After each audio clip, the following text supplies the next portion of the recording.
Naskah soal CPNS ditargetkan selesai dicetak pada 24 Oktober sehingga bisa didistribusikan ke kabupaten kota. Soal penerimaan CPNS di Sumsel akan dicetak di 2 percetakan. Untuk daerah Oku Timur, Oku Selatan, dan Oku Induk di percetakan PPJK Unsri.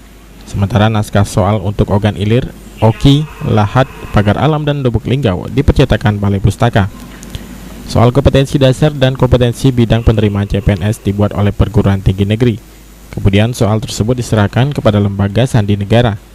Untuk menghindari kecurangan, soal yang dicetak sesuai dengan jumlah pelamar sehingga tidak ada sistem soal cadangan.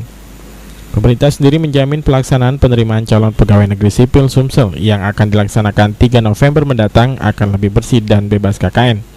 Salah satunya dengan membuat sandi khusus untuk master soal di percetakan yang hanya bisa dibuka oleh lembaga sandi negara. Aprianto, PAL TV.